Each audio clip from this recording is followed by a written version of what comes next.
Welcome back to the Hodgepodcast, and by back I mean this likes to be the first one people hear, but for us it's a welcome back. It is a welcome back. And hopefully this goes better than the first one, and we actually want people to hear it. Yeah. And if you're hearing it, then get excited, because we deemed it appropriate for other people. And if you didn't hear it, well, way to go.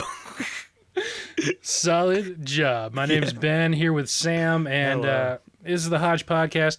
Kind of talk about a bunch of different things, and that's hence the name. Yes. Last time we tried to get something from each sort of major pop culture quadrant with music, movies, and TV. From what I can tell, this might be sort of a TV heavier one. Yeah. But quite frankly, going in with a plan does not seem like the Hodgepodcast's cup of tea. Exactly. And we can just say it's all part of the theme. Yeah, sure. Whatever. So the big thing kind of that we were texting about earlier today is the challenge. Yeah. And not necessarily for the best reasons. No. Unfortunately, Ryan Knight from New Orleans, the new New Orleans season, not to be confused with the old New Orleans season, of which most of those people are probably doing anything else right now. Right.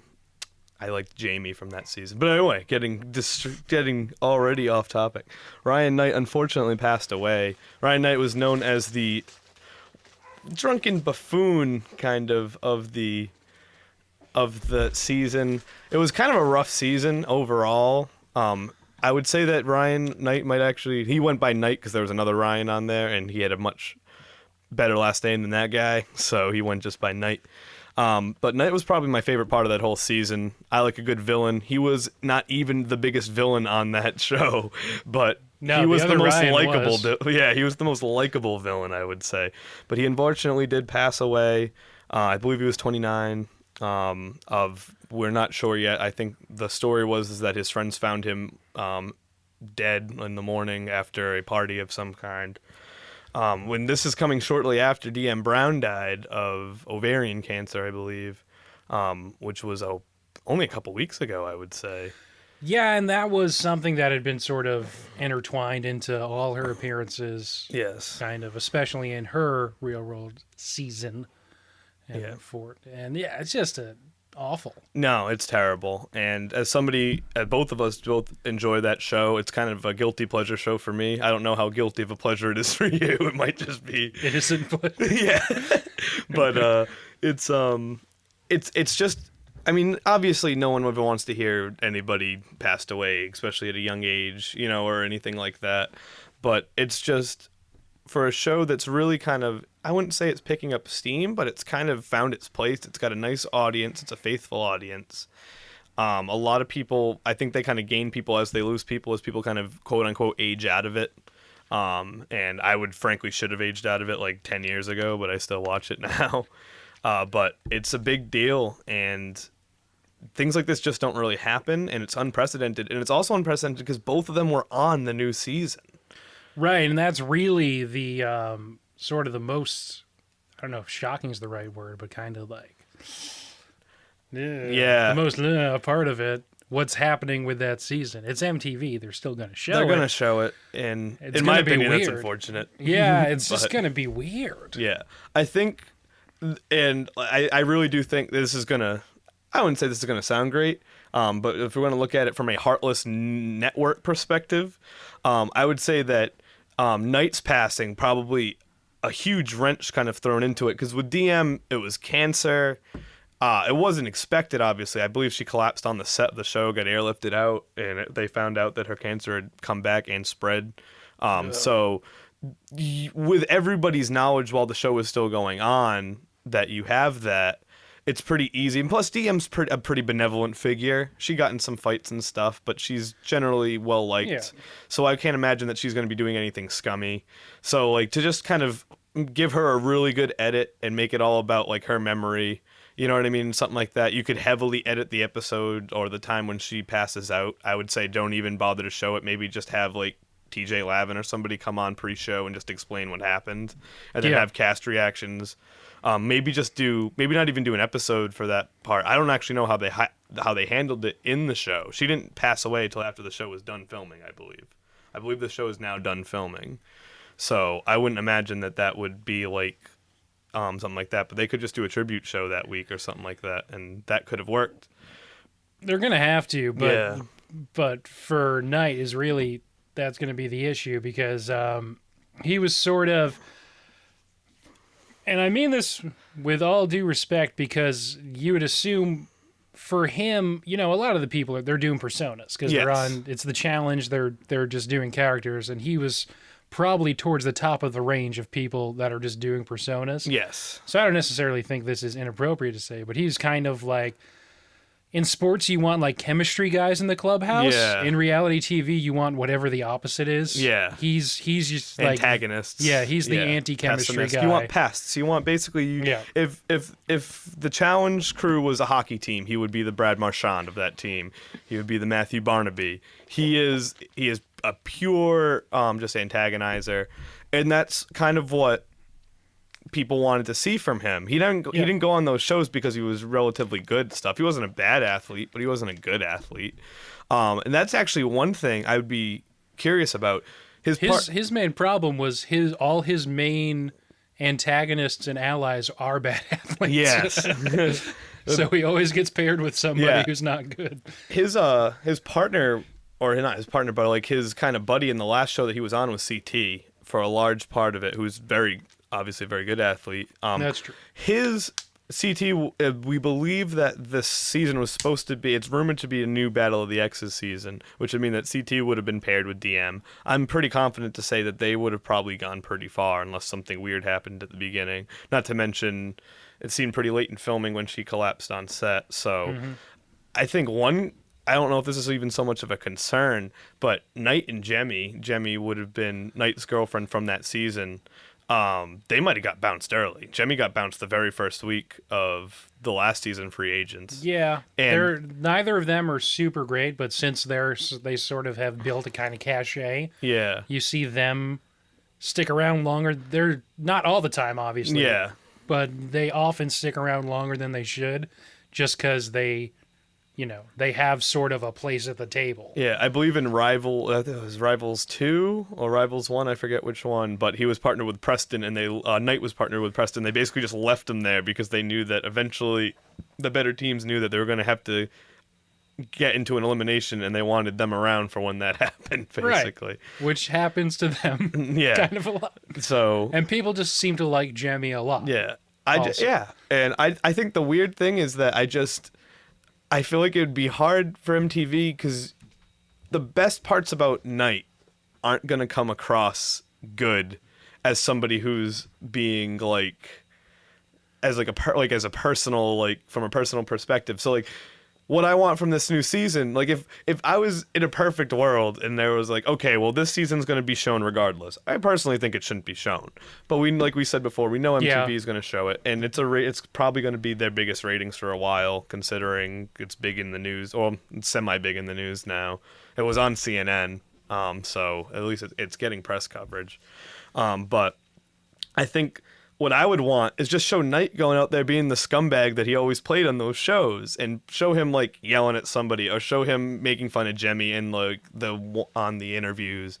Show him like bringing somebody to the verge of tears, by calling them names. Like that's what Knight did to make the show better, but they can't do that. They can't, and I'm not saying they should really do hard. That. I wish they could, frankly, because that would be cool. But you can't.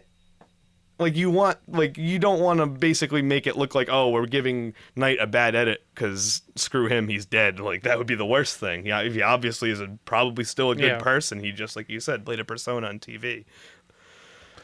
If you hear any interview with anybody who's ever been a part of it, they say that it's all sort of like editing anyway. Some people think they get really unfair ones, and other people they choose to make look better or worse in certain seasons and stuff. So they certainly have the power, they have the capability, it's MTV, to do it. But like you're saying, while they have the ability to probably downplay the stuff that he did to sort of stir the pot in the house, that was why he was there. Yeah. That's why they invite him back. Yeah. So I don't know if it's necessarily... I don't know. Yeah. It's just... It's a really tough spot. It's a really sad The best thing to do would just be, blank slate, just scrap it, Yeah. Whatever the people won, just give them what they won. Nani and Johnny. Yeah. Almost. That's not a spoiler. That's just a guarantee. I don't actually know looking at it, but that if that is indeed a team, now all the Maybe they rosters just were hooked up just so they could be rival exes every time. This is all speculation anyway. By the way, those are two of the cast members who have the verified badges on Twitter. Yeah, as we were talking Most about don't, earlier. Yeah. But those two do. I mean, I don't know how Twitter verifies people. I would assume it's a combination of followers and perhaps... Jemmy isn't even verified. I feel like she should be. Yeah, maybe. I think it also probably comes into like how many like parody accounts come up so that you need a verification. So like you could be somebody that has like a huge amount of followers but just like no one wants to be you, and or you're not you're not terribly famous. Yeah. Like maybe like a YouTuber, like a Let's Player, you know what I mean? Something like that, like, that no one, you could have a bunch of followers and no one verifies you. But, like, if you're somebody who constantly is getting imitated or something, and I don't feel like MTV people are really imitated. But that's, as we were talking about earlier, that's got to be a big point for them to, like, when you get that verified check mark compared to anything else. I actually kind of wish I went over it before we started this podcast to see, like... who's verified. Maybe on the side I'll start looking at people, seeing who's verified. Maybe there's a shocker in there. But that's more of the sort of the minutia that sort of makes reality TV what it is. But, when real stuff happens, it's kind of like, ugh. Yeah. It's just unfortunate. It'll be interesting to see what they decide to do with the season if they, I don't know. You figure they're going to have to at least devote a couple episodes. Just throwing this out there, Wes Bergman verified on Twitter. Oh, well, he'd have to be. He's a legitimate businessman. He's following one person. That's badass. Oh, it's an entrepreneurial. He is entrepreneurial. We got to keep all this in. Entrepreneurial company, which almost guaranteed he created himself. No, what's the name of it? Oh, it's from Kansas City, Missouri. That's it's his. Definitely his. That's his. It's the only thing he's following on Twitter. Have you seen the commercial that he has for that business? I have not. His business is essentially he buys other businesses and makes them better. Yeah, he improves them. I feel like it's actually by being entrepreneurial. I'm actually sad I'm not following him because Wes, as far as antagonists go, he's got to be up there. I don't know. He's sort of softened the last couple times he's been. See, you haven't watched Fresh Meat 1, right? You still haven't watched Fresh Meat 1? Not all of it. Fresh Meat 1 is... I know where you're going. Yes, Fresh Meat 1 is the absolute... Like, if you want to sell... Fresh Meat is my favorite season of the challenge. I implore all of you. I believe it's still on MTV.com. I remember in college, I watched a bunch of the challenge, which I either hadn't watched in a while or seasons that I just skipped. And Fresh Meat 1 is just, it's absolutely Wes against the world, and it plays out pretty well for Wes. I won't spoil the ending, but like it's basically like they try to get him out immediately, they don't, and then it's just kind of like him against the world for a good portion of the season before things start kind of like changing around. And it's really good. And Wes is just the worst person the entire time. He's not like, you're not even cheering for him. You just want him to go away. But he never does. He has that ability. He does. He's one of the classics. Except the later seasons when, like you said, now he just seems to get bounced in the second episode. And he doesn't seem to mind that much. No. He owns a monster truck, according to one of the fights. Yes, one of the 20 companies in a monster truck or something like that. Yep. He did win that season, so... Yep. I mean, spoilers. It doesn't. Yeah, that's spoilers. Yep. Well, now you'd have to look up which one he says that he has a monster truck in. And yeah. By the time you get to that episode, maybe you'll forget the spoiler. To anybody of the like 20 people that are going to probably listen to this. No, that's way optimistic. Yeah. Of the 20 people who got, of the 5 people that got this far into this radio or didn't skip this section, I'm sorry if I spoiled whatever season that was for you. All right. Well, before we wrap up challenge stuff, I guess, should we even try to preview the new season? I We both are now on the record saying we don't want it to happen. So. Yeah, I guess. Well, what I hope that both DM and Knight's passing is done at least tastefully. I honestly, I know this is gonna sound bad, but I don't think MTV is gonna give Knight a bad edit, or I shouldn't say a bad edit, but I think they're gonna give Knight a really positive edit, because let's be real, the audience for these shows are basically 14 to 18-year-old girls, if that. They blatantly went down from an M, or not an M rating, but whatever their older kid rating, whatever like Awkward gets. Right. They went down from whatever that rating was to like their teen rating, because they ran numbers and realized that basically middle schoolers were the prime audience for the show. So they stopped doing sex and like drinking in any excess, and which is to me funny, because that's really what middle schoolers want to know about. That's fair, and I think running numbers myself, which means going through Twitter mentions of Knight earlier today, sort of realized the same thing. Kind of made me feel the only people talking about the challenge on Twitter are in fact 14-year-old girls. I would like to think that there's a section out there that does. I mean, obviously Bill Simmons and David Jacoby from Grantland talk about it, which is frankly how I got back into it. I had watched it in middle school. I didn't watch, I think, 3 or 4 seasons. Basically high school. Basically high school happened, and I didn't watch it.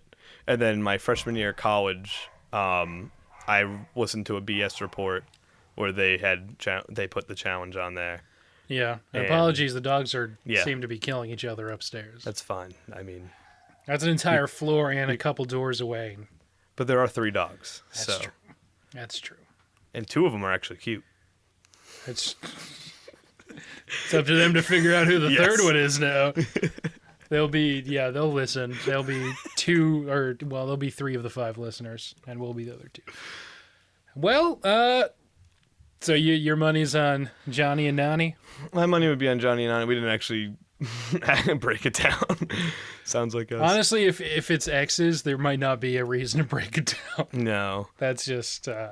I mean, there's going to be people from shows I haven't watched. There's a show, Are You the One, on MTV, which literally the only thing I watch on MTV is The Challenge. I don't watch MTV. I've heard Awkward's good, but I don't watch it.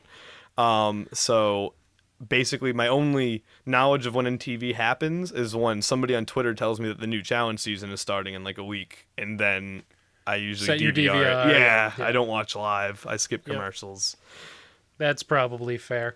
I honestly didn't even realize that show was a thing until listening to other people talking about them being involved in the new challenge season. Yeah. The Are You the One people.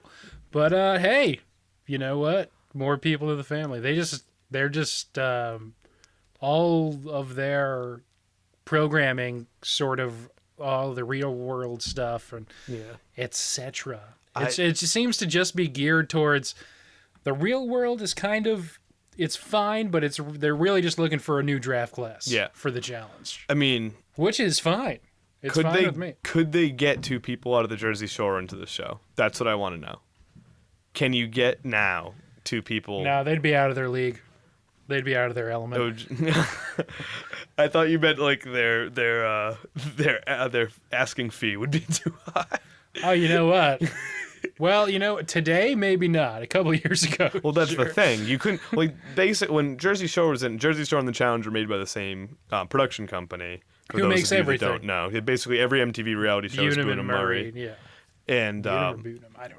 I believe it's either. It doesn't matter. He's got more money than I ever had, so I never will. He'll be the 6th listener. Yeah, we'll get a very strongly worded email.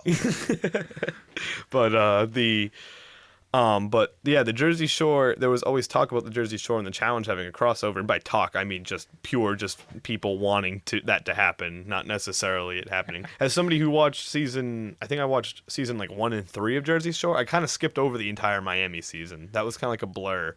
And then when they brought Angela back, and and then I watched all of season 1 almost religiously because it was a phenomenon, and I was in college, so I'm sorry I had to keep up with the Then times. Season 3 was they went back in the and then season 4 was in Italy.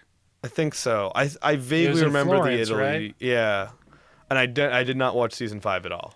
I can tell you that.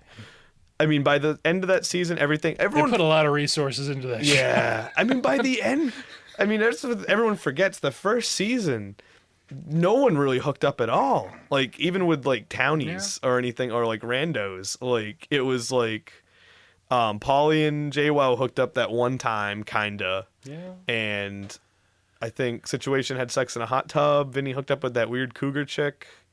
And Sammy and Ronnie, that was it. That was the whole season. Like, Yeah. and then after that, they were famous, so it didn't matter. They could just walk into a club point and then leave. But, I mean, yeah. could you get Suki and Snooki? Suki. You From couldn't Gilmore get, Girls? Yeah, you couldn't get her. Could you get Snooki in Situation on the challenge? It couldn't take much. I mean, Situation's also 42 now, so whatever the heck he is. Isn't she a writer now? I'm sure, yeah, she probably does. I don't think so. Yeah, No. the Situation's in his 50s, so. He's 64 years old. He's at a Denny's somewhere. Got the Grand Slam. Even Johnny Bananas is like, guy, hang it up, hang it Extra up. scrambled eggs. He needs his protein. How else? Yeah, yeah, okay. We should have led with a Jersey Shore talk. We might actually have listeners. We can't tell people that Jersey Shore pops up at this point in the We episode. should just say that this is a Jersey Shore podcast. Retrospective. Well, you know what? And just lie to them. Then they would listen. Yeah, maybe The that's... people who are on Jersey Shore would listen. Yes. All right, we're going to come back with a different part right after this. Might be a song, I don't know, but here's a quick little act break. All right, now you're back. It's part 2 of the Hodgepodcast, and it is December as we in the interest of full disclosure, it's the second time we've tried to start this section. It is the second time we tried to start it. Congrats, it's December. Yeah. many cut jokes. So we talked about reality TV, which is scripted, and another form of scripting and reality TV would be, of course, the Hunger Games. Yes. And that's what they call a segue. Yeah. So the new Hunger Games movie is now out. And it's getting sort of lukewarm reviews. So let's talk about a Hunger Games movie we like, Catching Fire. That came out a year ago, but I we guess... both haven't seen the new one yet. No. And really don't have any desire to see it in theaters after the reviews it got. Yeah, I don't know. I'm sure someplace when the new one comes out, I'll do like a double feature of the two Mockingjay ones. But yeah. Probably a better movie, to be fair, even though it's going to be 9 hours long. Right. I just don't, like you, it's like, Did you read the books? They're just going to cut it halfway through. No, but I know Wikipedia. Okay. So you've read the plot of the Mockingjay on Wikipedia? Yes. See, I haven't. Okay. So I am going in blind, and I obviously haven't read the book as well. So from what I've gathered from reviewers that kind of talked about plot or like a knowledge of the book without spoiling anything, it's basically the entire movie's a build-up to the second movie, basically, which is really a problem that we've seen. The other two, I don't think any other movie series have done it besides Twilight and Harry Potter. Am I wrong on that one? Is there anybody else? That's sort of, it is sort of a new phenomenon. Well, as somebody who I read all the Harry Potter books and watched all the movies. Twilight, I watched all the movies. This is actually a horrible podcast for my masculinity. I'm just throwing that out there right now. Between the challenge and Twilight, my interests seem to be a 14-year-old girl. Yeah, we really should have actually released the other ones so we could build to this. So we can talk about Gone Girl and Weezer. That would have gone over much better. But we don't want to alienate our 14-year-old fan base and talk about 30-year-old or 30. Weezer been around for 30 years now? No. 25-year-old garage bands. And one of the most, I can't even talk about Gone Girl without spoilers, which is really the problem about the last podcast, quite frankly. Yeah, that's true. That was sort of the wall we ran into. I was going to make a comment, but I can't. For those of you wondering what happened to the last one. So, and I also might have made some accidental sexist comments, which I was not a fan of. Full disclosure. Yeah, they weren't that accidental. But anyway, so, in Catching Fire and the original Hunger Games, they were both very well-paced movies. More so Catching Fire actually than Hunger Games. They have a pretty good Act 1, Act 2, Act 3. It's pretty clear cut. And all in the first two, Act 1 being basically, oh, look at how much our life sucks. Number 2 being, hey, look, we're getting paraded around the city. And 3 being the actual games themselves. So that's also, I guess, we should have probably thrown this out there. Full spoiler alert on Catching Fire. I know it's a year old, but somebody out there might be like looking to bang them out or haven't seen it yet, like trying to prep for the new movie. So we're gonna spoil Catching Fire. So if you're one of you 5 people out there haven't seen it, I'm sorry. This is where the podcast must end for you, at least for a period. We'll probably put timestamps on it for when you can start listening again.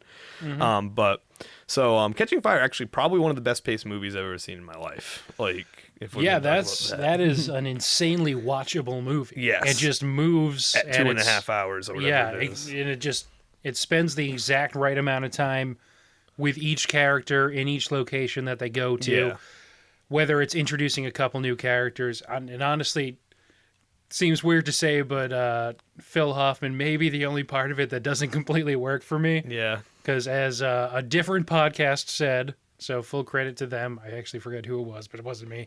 It looks like he looked at the producer and just went, "Can I just wear what I'm wearing?" But it was a great Phil Hoffman, by the way. Yeah, I know. It was great. Well, he kind of just goes like this the whole movie. Hey, you're the Mockingjay. Yeah, he does. He's Phil Hoffman the entire, which is fine because Phil Hoffman's great. He's basically the bad guy from Mission Impossible, but what he's saying isn't the meanest, most vile stuff ever, and it's more. He's not threatening Tom Cruise's wife with torture. Instead, he's telling Katniss and what's his name, President Snow, Donald Sutherland's just like, hey, I'm running the game, okay? So. That was a great Phil Hoffman. If you want to see, to blatantly plug stuff that's not mine, College Humor's Phil Hoffman segment with Pete Holmes and 2 of their cast members whose names off the top of my head I don't remember, is fantastic. I forget when that was, but if you just type in Phil Hoffman College Humor, you'll probably get it. That's great. Not safe for work, by the way. But I mean, yeah, Catching Fire, I went to the bathroom at I think halfway through the actual Hunger Games, maybe a little bit on the front side of it, and I remember thinking as I paused it, I'm not gonna want this movie to be halfway over, in the sense of I want this movie to be over in 30 to 40 minutes, and paused it and had exactly that much time left, and I was like, I can't believe I've sat here. At that point, it'd been 100 minutes a movie, and I don't like long movies. I will blatantly say that. Any movie that's over 2 hours, I kind of need critical acclaim or incentive to go. Street cred, essentially. Yeah, everyone who's telling me that all the Twilight movies were longer than that, you're absolutely right. Those movies were hilarious, though. I watched them as comedies. But there you go. The problem with all these movies that are getting broken into 2 parts is this. Books are not made to really do that. There's no climax in the middle of a book. There's one climax. It's at the end. Unless you're a movie unless you're a book like, say, Fight Club, that kind of has a big twist in the middle, you can't really do that. And even if you broke Fight Club into 2 movies, that wouldn't be a good movie series either. No. They'd be really different and be confusing. And I haven't watched the Twilight movies, which... I don't feel like I should be apologizing for. You shouldn't. But I honestly don't even remember where part 1 ends or anything really about it. Part 2 was actually a really good movie, from the standpoint of it had a really cool action scene, and it had exactly what you want from a Twilight movie, which is really overabundant romance between 2 very cold and poor acting jobs. And then the dad. Perfect. Yes. And then Kristen Stewart's dad just being the best character because he's the audience surrogate for every male in that movie or every male that's in that movie theater that went with a date, basically. It's just him. I'm going to go off on a 10-second, go ahead. Twilight Cleared thing. For takeoff. Basically, there's one of my favorite scenes in the whole movie is at their wedding. Spoilers for Twilight. Her and her dad? Yeah, her and her dad. Edward and whatever, Bella, Kristen Stewart, and the dude whose name I forget, giant forehead guy, Robert Pattinson. And the dad's basically just like, I don't know why I'm here, and this sucks, and I'll probably kill Ron Pattinson. And then I was just like, yep, that's pretty much how I feel right now, too. But Dad's the best character.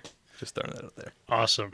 So I don't know if how successful the break was with that, but from what I've heard, it was more successful with the last two Harry Potter movies, in that even though in the books it didn't necessarily play as a climax where they cut it, Yeah.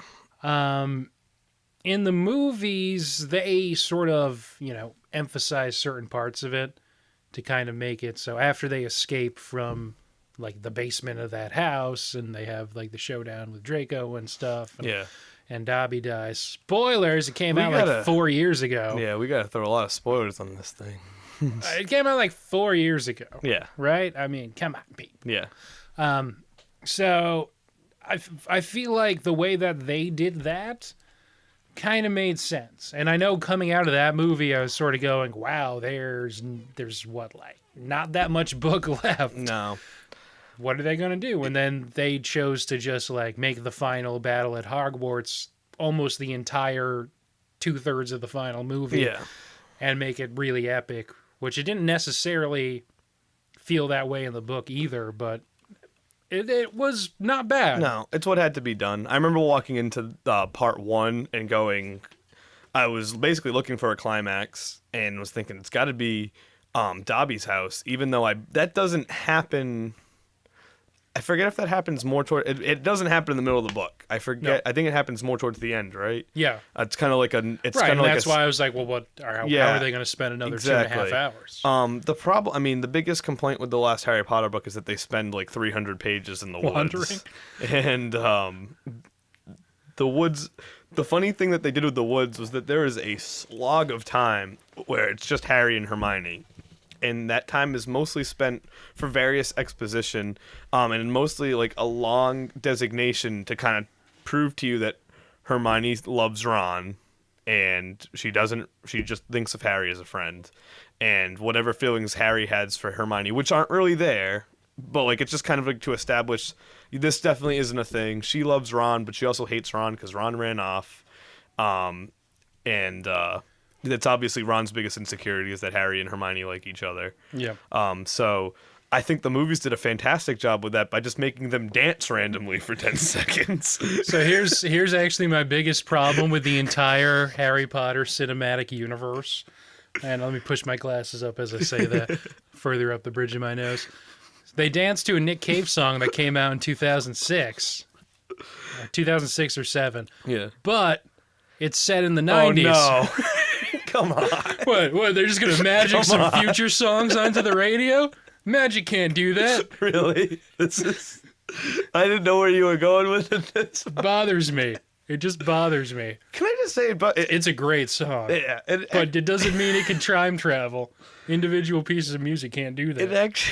It actually bothers me that the Harry Potter universe is set in the 90s for no apparent reason. I could be wrong on this one, but I believe the entire point of reference of the dating in that movie, or of those books rather, was in the second book, Nearly Headless Nick's death day. It just randomly said, like, whatever it was, his 500th anniversary, and it was like 92. And like that was I think that was the only time dates were referenced in that entire book. See, I just know it because that's just one of the many things that J.K. Rowling just announced after she was done writing it. Well, that's true, too.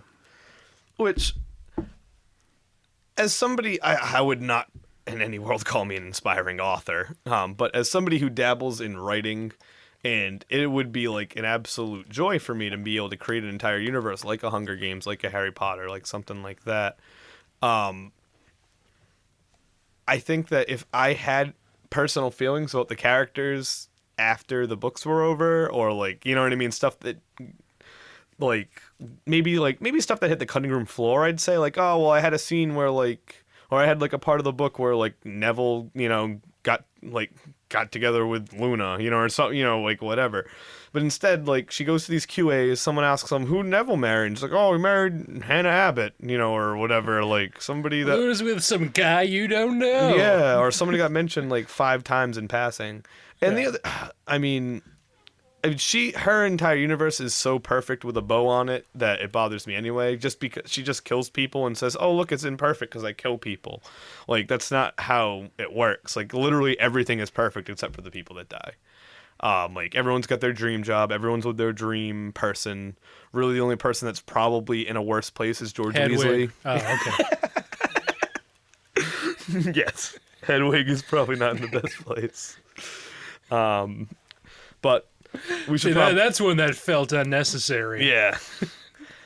Mad Eye, okay, but Hedwig, come on. Vegas didn't even have odds on a Weasley twin dying in that like movie, like that Yeah, or that book. seems weird. That was like Percy made it. I knew it was gonna be Fred. I'm throwing this out there. Pre-last book, I said that Fred Weasley was the better twin, and he was the one that was gonna die, and it happened. And it's true. Go back and read the books. Fred Weasley is funnier than George. I don't know how to explain it. It's just true. He was probably better with money too. Yeah. For the No, definitely. Wizard. Wheezies. What the hell was the name of it? Wizard was not that. Was definitely not the first word. For some reason, that was the first word out of my mouth. Weasley's Wizard Wheezes. Wheezies. I thought it was Wheezes. Might have been. Then I said it out loud, and it's like, can't be it. I also pronounced Hermione's name like Herman for like the first 3 books until I heard it said out loud. Wow, that really sort of put a cap on how attractive you could have found her then.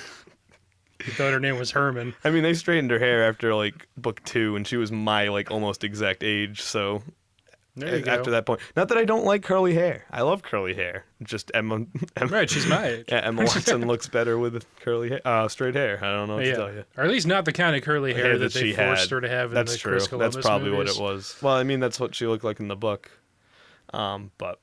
So Hunger Games. Yeah, we've spent, I think, 10 minutes of this 15-minute segment so far talking about Harry Potter. All right. Well, that's probably better anyway. But can we talk? Actually, this was an argument that I was having with my friends. Do you believe that, in general, Peeta from Hunger Games is a good character, having seen 2 movies, and me seeing 2 movies?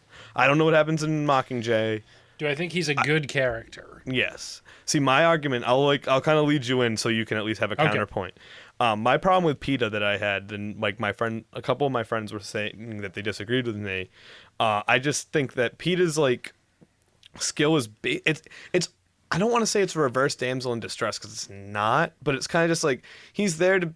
You feel sorry for him, and you're just kind of like he doesn't really do a heck of a lot. Like his major talents is that he can paint himself colors, and then he can hammer throw somebody once in a while.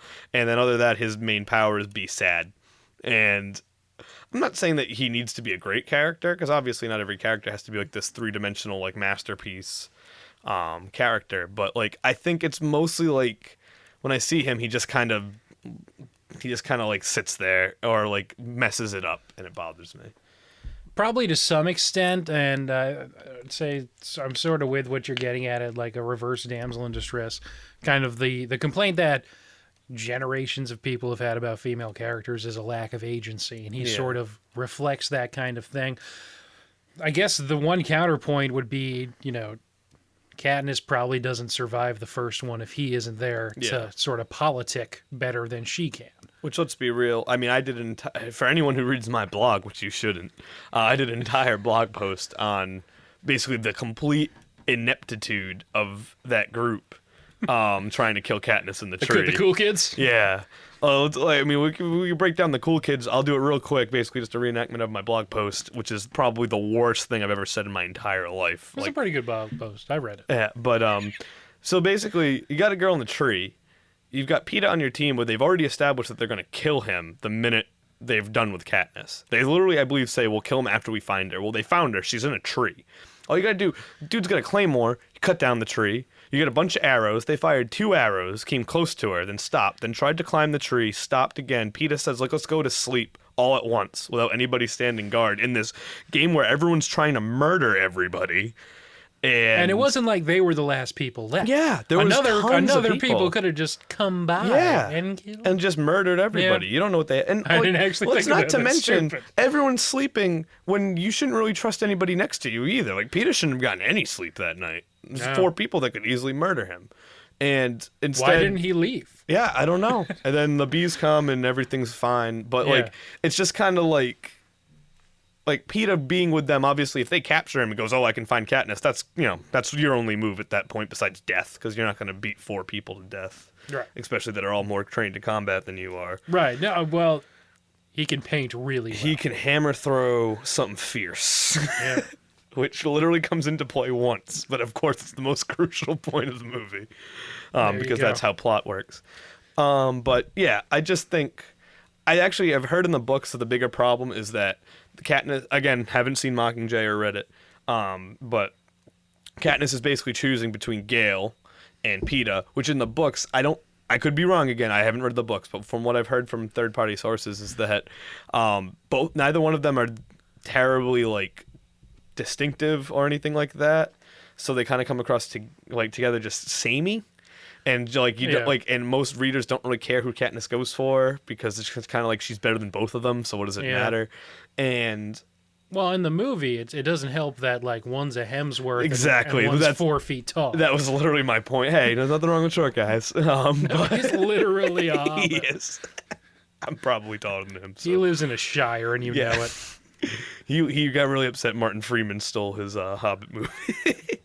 But yeah.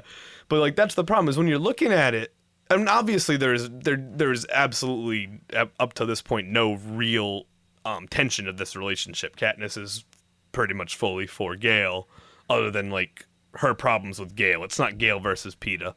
Gale has won that battle, if you will, in quotes. Yeah. Whereas, but he gets to be in the first 5 minutes of the movie, and he has 2 reaction shots. Yes, but yeah, exactly. It seems more ridiculous that Josh Hutcherson playing a character, like, no offense Josh Hutcherson, I'm sure he can do fine. Any girl who's like 4'5" would probably be crazy about that dude, but he's not an imposing force, and the other dude is the younger brother of the sexiest man in the world. Or sexiest man alive, whatever that thing See, is. that's actually a title. The other one was just an opinion. Yes, well, obviously I agree with whatever magazine it is that has that. At least we're talking about Hunger Games now. Yeah, we could have been talking about anything else. Got anything? Any final thoughts before we wrap up this section? I would like to say, I would think that I've heard that the Mockingjay, the book, is good, so I'm kind of hoping that they can make both of those movies cohesive. I'm definitely probably not going to watch that movie until about a month before the next one comes out. Hopefully it's on Netflix like it worked out this time with Catching Fire. Yeah. That seems like that had to be by and design. That's basic. Well, I think that's how I ended up watching the first Hunger Games. I would definitely watch it on Netflix. I'm pretty sure I watched it as like 2 months I think before it came out, and then I promptly didn't watch Catching Fire in theaters either. There you go. But I mean, they're solid movies. I trust that it'll end well. And I do think that.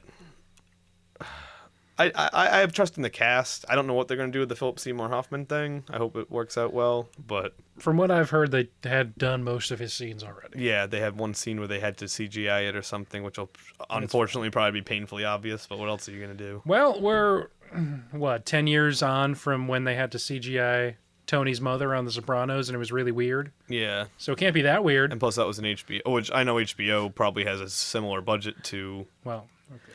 Whatever was Hunger Games Universal? I don't even know. I don't know, man. Yeah, Paramount, Columbia. It's one of those, probably. One of the movie-making places. There's either a Pegasus, there's a girl hanging a torch, there's a couple of angry lions, or there's... Mountain. Yeah. So... Or a giant world. It's one of those. Right, that's true. Probably. Could be a lion. Could be a lion. Yep. All right, cool. We'll be back with the final section of this Hodge podcast right after this. You're back with the Hodge podcast. I'm Ben. That's Sam across the table from me. And we're going to end today by talking about TV. Again, we talked a little bit about kind of TV, but with reality TV in the beginning, but that was more specific to the challenge. This is sort of more of an overview because we're now kind of everything's either on or is about to be on its mid-season fall break. And so, what better time than now? Yes. Has anything made any kind of impression on you? Sort of the rap that this fall television season's got is that it's terrible. Yeah, it's not good. And that's kind of like what I just did is kind of like how I feel with the whole Yeah. season. Like I see things and I go, that could, and then it doesn't, and then there are some things I could hope for. I'll put it that way. Here's my 3 hopes for the next for basically the spring.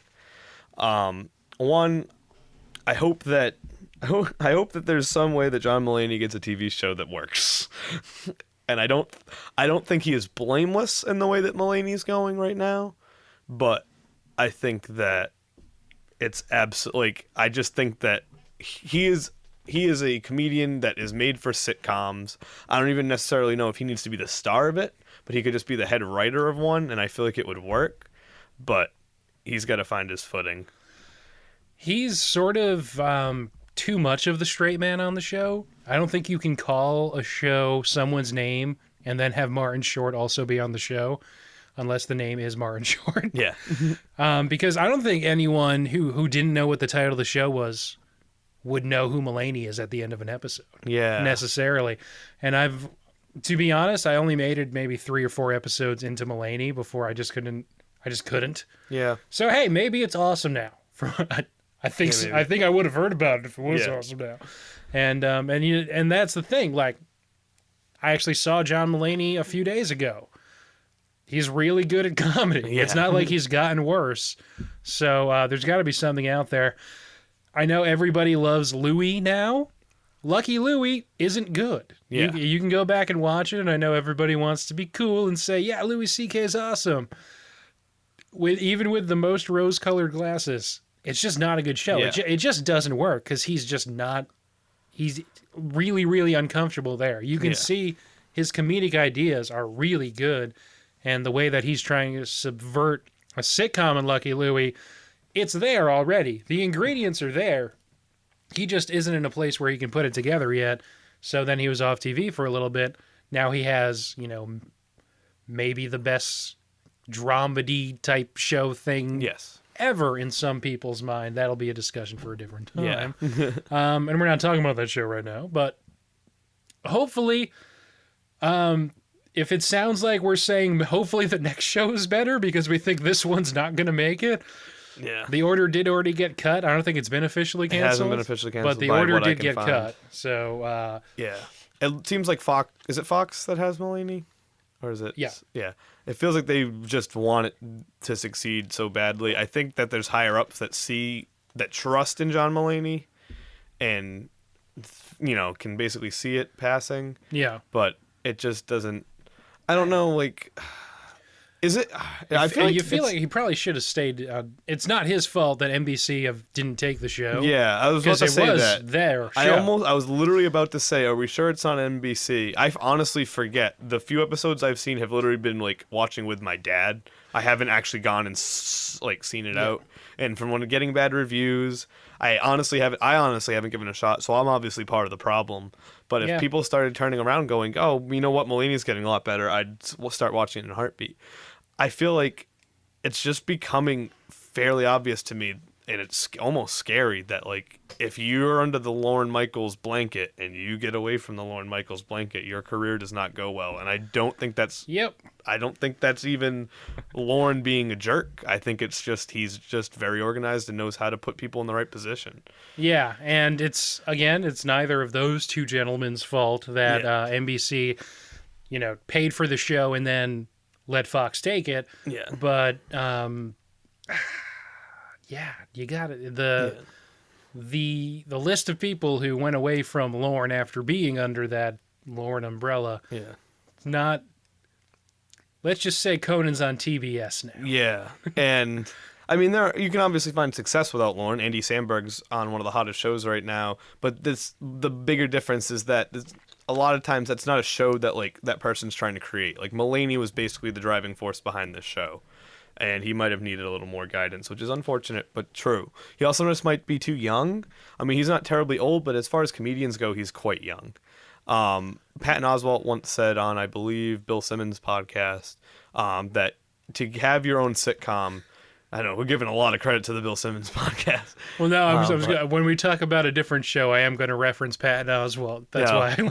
Never mind. I already have that in the. Yeah, but he basically said that you need a lot of reps before you can before you can do that, or that kind of thing all on your own. Or someone like, Seinfeld and Larry David had a lot of experience before they made their show. And, like, obviously Louis C.K. had a field show and then came back later and did his show. And I feel that, like, even someone like Whitney Cummings, I'm not the biggest Whitney Cummings fan. I like her.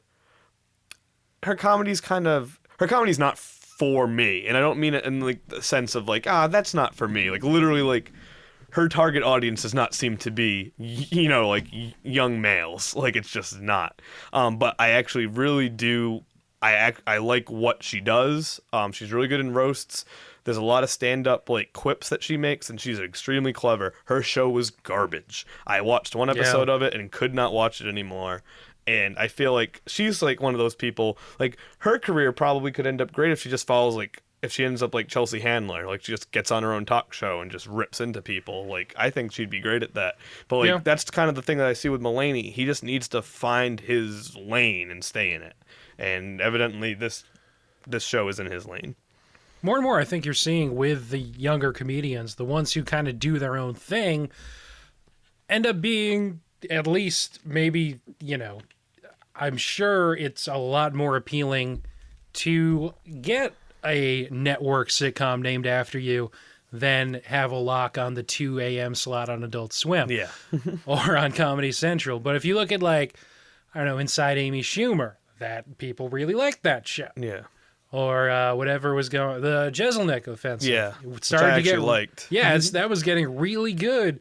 At the end, is that on TV anymore? No, it got canceled. The problem that was getting really good at the end is my point. This is the problem with Comedy Central, if we're going to transition a little bit. Well, Comedy Central's problem is they want everything to get Tosh.0 numbers. Tosh.0 came out of basically nowhere, and to even Tosh.0's own, or Tosh, like that's his name, Daniel Tosh's own admittance, he basically just ripped off Talk Soup and did his own thing. But it's fine because that show is made by Daniel Tosh, not like in the sense by like he makes it himself, but like he is the reason why you're showing up for that show. He is he's hilarious in that role. Just like I like Joel McHale in The Soup. It's the same reason. I'm not showing up for the funny clips. The clips can be funny, but it's their reaction, the writing of those shows that's the driving force behind it. I've seen a lot of shows get cut on Comedy Central's programming. Like Sports Show by Norm Macdonald is probably one of my favorite shows. That's like 6 episodes. Yeah, it was one of my favorite shows that ever came out of that. And I completely understand why it didn't work. Norm Macdonald clearly did not give a crap. He spent most of the credits putting, and he had a segment at the end of his show where it was timed, and he could be midway. He was trying to get as many jokes out as he could, and if he was halfway through a joke, he'd just stop, and then that would be the end of the show, which I loved. But like to most people, that's like stuff like that would be infuriating. But I mean, there are some bright spots to Comedy Central. Nathan For You got renewed. So that's good. Yeah, they got that became something of a phenomenon. It did. Key and Peele's good. Getting a real good response. Workaholics. And is really good. Yeah. Shows that are allowed to sort of not be in kind of the network spotlight where, is the order getting cut or whatever. Yeah. That for some reason are allowed to keep existing. You're seeing them get better. Who knew? As people get more comfortable in what they're doing. Yeah. Drunk History is a good show. I love Drunk History. Drunk History is literally just one dude interviewing. Most of the time it's comedians, and then getting pretty big star power to be in those comedians. A very simple show. Yep. And it's really funny. Yeah. It's good stuff. Essentially, it's good stuff. All right, what's the next show on the docket? I'm trying to think. Not necessarily another show. I'm kind of like with stuff that was canceled. There's a lot of people I would say that I'm kind of looking to where they're gonna land.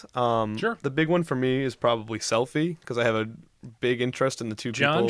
John Cho and Karen Gillan. Yes. I'm big fans of both of them. I honestly, this is again. So is that titled by the same person whose Submarine shows like Suburgatory and Cougar Town? Oh man, is Suburgatory still on? No. Oh. Suburgatory was like the ultimate. Like I would always see that through other people, like be at someone's house with that on, and it was just like the show that was just like the most like we're quirky, right? And I'm just like, oh, and I just see the kid Randy from The Wire just sitting there like, oh no, this poor kid's just dying out there. But yeah, I didn't I didn't watch Bad names, essentially. Yeah, I didn't watch Selfie really at all. Because of the name. Yeah. You couldn't tell someone you were watching Self. It wasn't really a premise I was a big fan of. I didn't really know Karen Gillan much at the time. I just started watching Doctor Who while that show was going on, and by the time I got to her seasons, the show had basically already been canceled.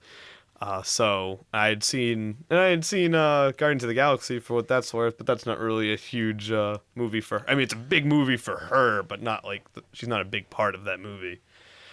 So, yeah, but yeah, it will be interesting. Two very talented people that you gotta assume should land somewhere eventually. Yeah, John Cho's he's a really good comedic actor in my opinion. I mean, he's obviously got the Star Trek movies going for him. He had Harold and Kumar, was a pretty successful movie series. Had a recurring role in season 1 of Sleepy Hollow, which was a non-comedic, but he was really good in it. Had a pretty good guest spot on How I Met Your Mother. That's he was true. the boss of that little firm that was trying to hire Marshall. So, I mean, he's got good chops, and I'm sure he'll land somewhere. Obviously, I'm trying to think of like what other shows. A to Z got canceled. That was only on my radar because Kristen Milotti is very talented in my opinion, but I saw an episode of that and she did not act that well, and by all accounts, she was not a good actress in that show. So, and Ginsburg from Mad Men was the male lead. Yes. And Katie Sagal did the voice, which nerds everywhere love Katie Sagal's voice. Nerdy dudes loving that Katie Sagal. Who doesn't like Leela? Exactly. Trying to look at for. See, I thought we were going with the mother in Smart House, Pat. The representation of a mother in Smart House. In Smart House, well. Smart House, directed by LeVar Burton. Did you remember that? No, I didn't. It is directed by LeVar Burton. He's not good. It doesn't hold up. Shocking. Multiple Emmy Award winner Lamar Burton to you. Everything's in close-up for no reason. Some of these things are actually funny because like there are so many shows on TV that I don't watch and I have no opinion on or anything. And, like, if you would have told me Under the Dome got canceled 2 years ago, I would have believed you, and it got renewed for a third season.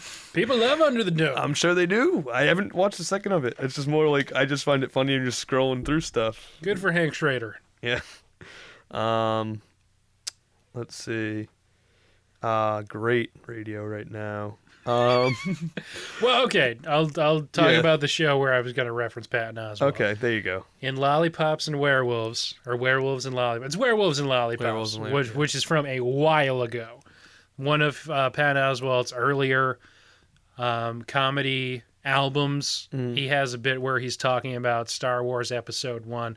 And since we haven't sworn yet, I'll paraphrase. I like the stuff I like. I don't care where it comes from. Yeah. Gotham is a show that's on TV now. And you know what? I like the stuff I like. I don't care where it comes from. Believe it or not, this is the show that I've gotten farthest into that is new. Really? That is new this fall season. And by farthest into, I mean episode count wise. Yeah. I got 6 episodes in. Couldn't do it, man. Could not do it. And it's a shame. There's a lot of good. There's a lot of good. And really quickly, I'll just run through a couple of my problems with it. Okay. This is good, because I was planning on maybe giving that a shot, and I'd like to hear your problems. It's tonally all over the place. And that, not that it doesn't have like a distinct tone.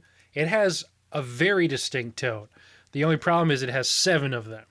And it doesn't care which one comes up when. And in fact, it assigns one to each character. Ew. And whenever they're in a scene, you know, that's what it's doing. Whenever Jada Pinkett Smith's in the screen, she's doing an Eartha Kitt impression, a really good Eartha Kitt impression, and it's completely the 60s Batman TV series. Yeah. And that's good for what it is. It's really super campy. Yeah. When the guy who plays Jim Gordon's doing his thing, it's really serious, and it's literally trying to be The Wire. Yeah. Whenever Donald Logue's there, he makes jokes about donuts, and he doesn't. You gotta play the game, man. You can't. You can't be a straight edge cop in this town. And he's the best part of the show because it's Donald Logue. Yeah. And you know what? I hope it's successful for his sake because pour one out for Terriers. Pour one out for Grounded for Life. Grounded for Life was what, 2-3 seasons? I mean, clearly. It was more than that. It was on ABC Family for far longer than any show should be. Yeah, you're right. And it's just all over the place. I think the Jim Gordon pairing in this one is Barbara Gordon. Because obviously, you know, in comic books, there's so many different versions of every character's backstory. Yeah. So he's with Barbara Gordon at this point, but she's also a lesbian. No, she's a reformed lesbian, which they do not handle well, believe it or not. If anyone, no one saw this, but I had a shocked glance at reformed lesbian. Yeah, they don't handle that aspect of the character well. Oh no. And she is formally in a relationship with somebody from like the major crimes unit in Gotham, a lady cop. Yes. Who is trying to prove that Jim is a crooked cop, even though he's not. And so there's people in major crimes who are trying to take down the Gotham PD because it's super corrupt, but Jim Gordon's the only one who isn't corrupt. And it's not great. Furthered by the fact that the person who is like sort of, I guess, would be the person who's trying to prove that there's corruption. This is the lady and her partner from the Major Crimes Unit. It's all complicated because then it's trying to make you believe the only reason she's even trying to do that is because she's jealous because Jim Gordon's with Barbara Gordon now, who obviously at this point is not Gordon, but they're engaged, I think. It's not a good show.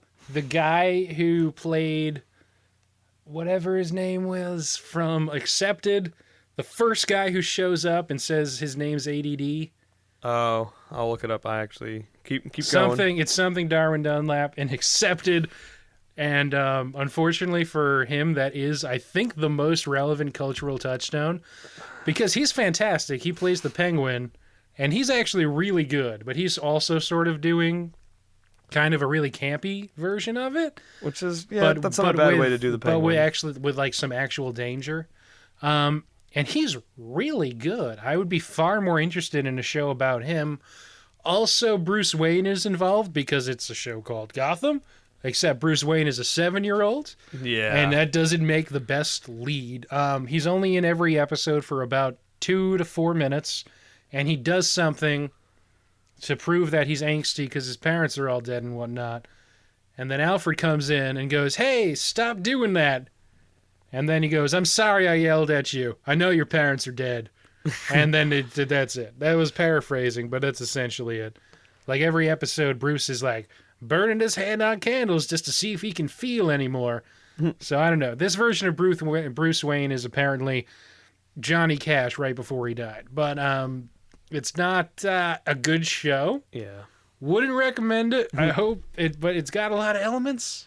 None of them are great. If it focused on the dude who's playing the Penguin, it'd be a lot more interesting. Yeah. Robin Taylor? Well, I just had it up and I dropped it. Sure. Robin Lord Taylor is his official. He's really good. Yeah. I like him. But Gotham isn't good. Okay. Well, that's a shame. It's not. It's not a good show.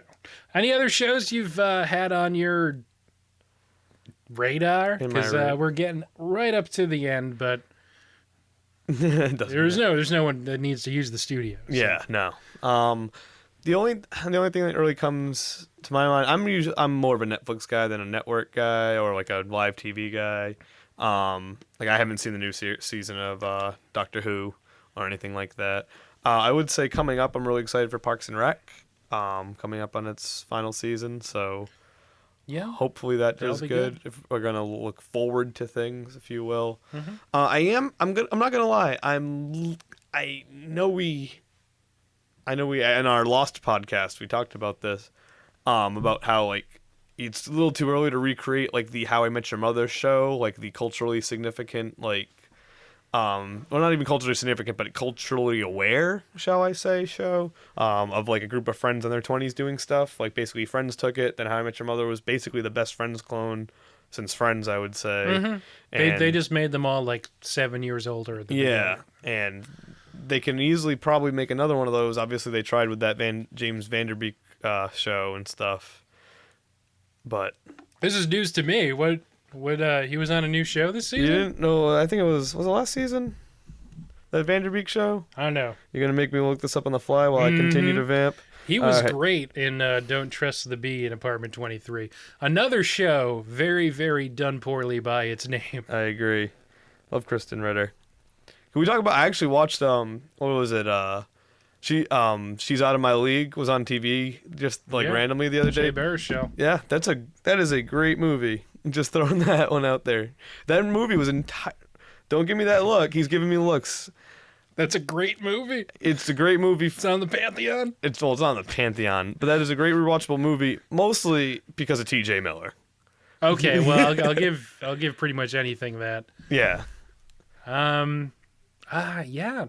How was Silicon Valley? I actually didn't watch a lot of it. Silicon Valley was really good. Okay, maybe I'll go back and watch And not just for the dick joke that got passed around on every form of social media from the finale.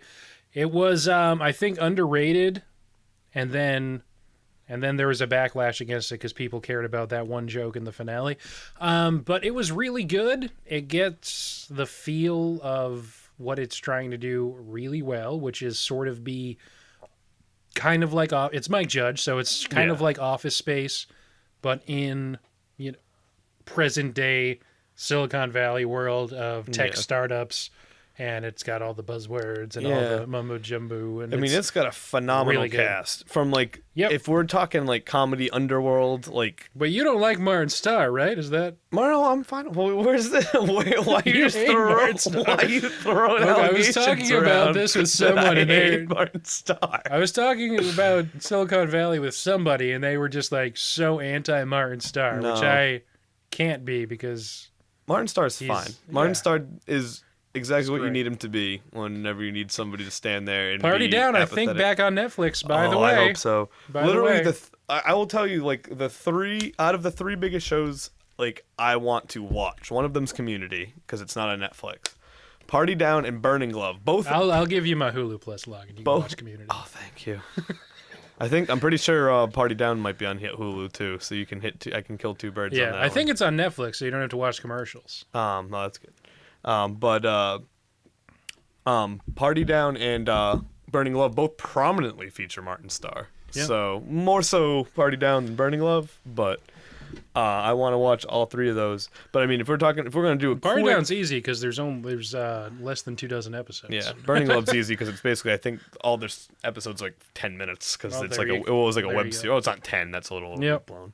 But I mean, if we're going to talk about Silicon Valley for a brief period, it's a show that I watched. I liked parts of it that I watched. But if you're talking about just pure people who aren't super famous, comedians, I mean, T.J. Miller is probably one of the best, just on film, just delivers lines. His timing's great. Yeah, as far as guys who are going to be in every comedy for the next 30 years.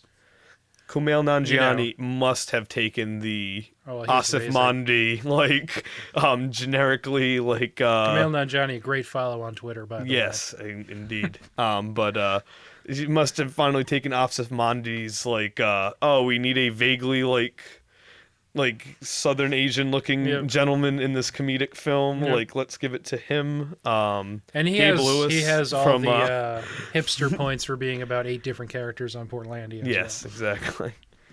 I don't remember his actual name. It's Zachary something. The guy from Gabe from The Office. Middleditch? Oh, no, we're talking about different people. Yes, we are. The other guy, Zachary something. Oh, that's a shame. Thomas Middleditch is the main dude. Yeah, which is funny because he first showed up. The first time I ever saw him in anything was The Other Guys, where he is the art curator or something like that of Mark Wahlberg's girlfriend's show, and I thought it was Seth Meyers at first. Then I was like, wait, I think that's Seth Meyers' brother, and I was wrong on both accounts. And then I didn't. I've never thought that before. Yeah. Now I can't unsee it. And then I saw it again for And then I saw him. He popped up again in The Campaign. He had a brief role in The Campaign, and then he shows up on Silicon Valley. And my first reaction was that dude I saw in those two things once. And there's a bunch of other famous people that I know, but. Yeah, he's good in it. I really liked that show, and it didn't seem to be well watched, but it does have a second season coming up. The big problem is, and I feel really bad that I forget his name. The guy who played the company's benefactor. Oh, the guy who passed away? Yeah, it's Evan. Christopher Evan Welch. Evan. I knew Evan was involved. I looked it up. I didn't know. I did not pull that out of nowhere. So they kind of explain it away because he passed away about halfway through filming the season. Yeah. And they sort of explain it away pretty well. He's set up as an eccentric businessman, so they just say he's like doing eccentric businessman stuff. Yeah. So that's why he's not in any of the other episodes. But he is really, really good. Yeah. Really good on that show. All right. Zach Woods, by the way. Zach Woods, yeah. Zach, hey, he's great in it too. Yeah.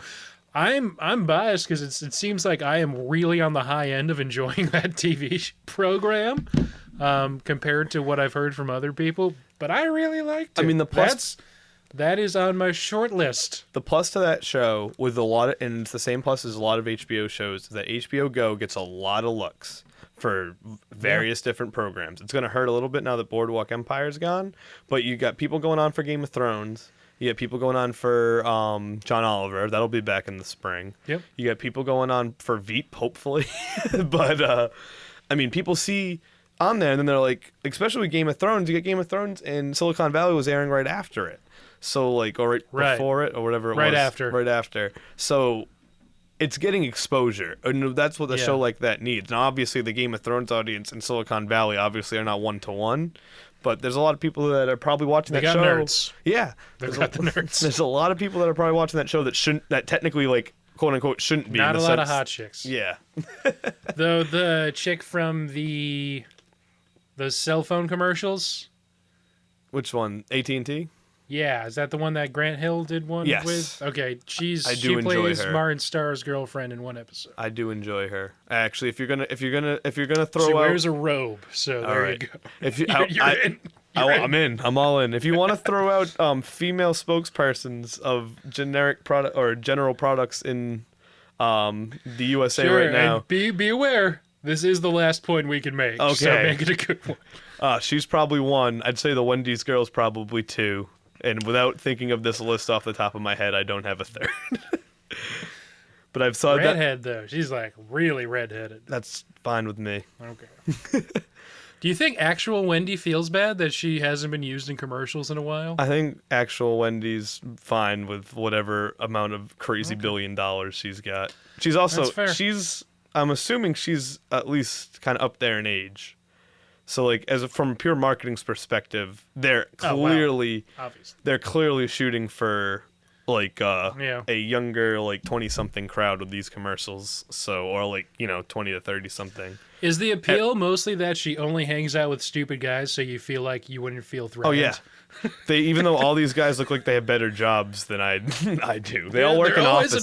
They all work in offices. No one in that I don't think there's any office that many cheeseburgers are consumed in. No, mostly Subway, which also has the same commercials, kind of. That's true. All right. Well, just quick thoughts on TV. Programs I have actually enjoyed, so we can end on sort of a positive note. You're saying that the girl from AT&T is in a positive note? There you go.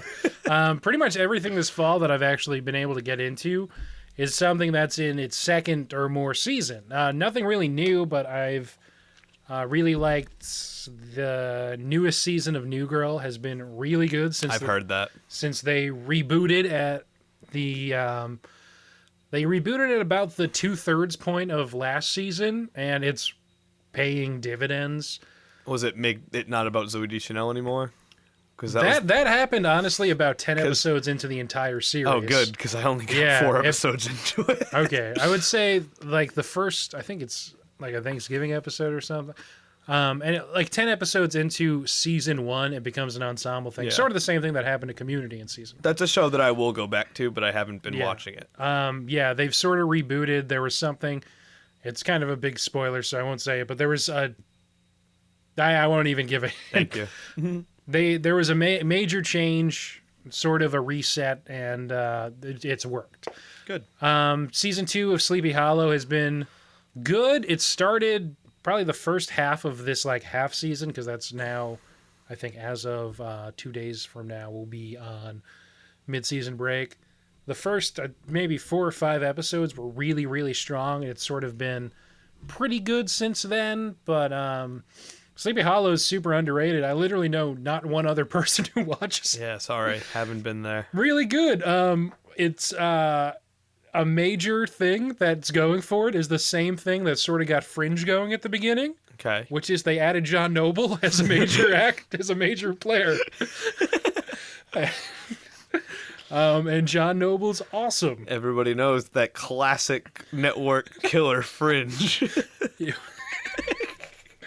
The king of Friday nights. Just murdering the charts. And that's sort of, there's a couple other things too, but that's really what I've been able to sink my teeth into of shows that are still relevant, at least, not counting, watching 3 episodes of 30 Rock just when I'm bored. I was gonna say, if you want me to talk about season 6 of Doctor Who, I can go there. Any positive notes you want to end on? I'm looking forward to getting back into live TV again in the spring. There wasn't a lot in the fall that I got hooked into. All the prestige things took a nap, so exactly they kind of ceded the fall to the networks, and the networks went. Exactly. I do like being part of the conversation and stuff like when Game of Thrones comes back. Can't wait for the last leg of Mad Men. That's gonna be awesome. That's gonna be good. Newsroom's endings.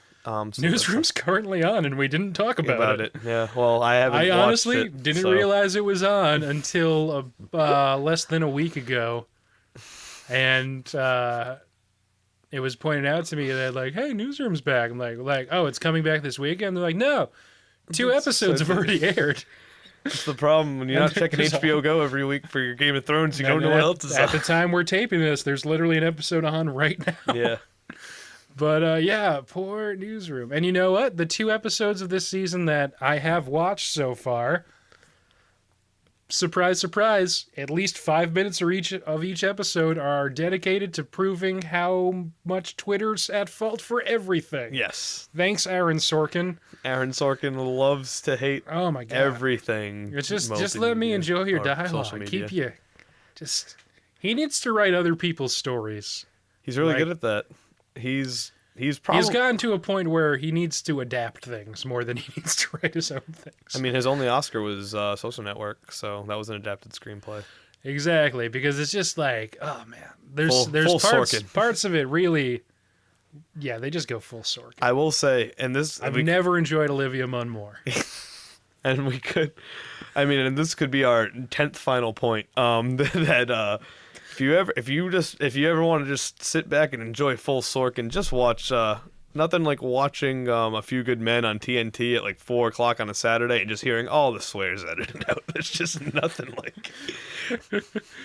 A very good point to end on. All right, we'll learn how to finish at some point. Yeah, just cut it now. Done.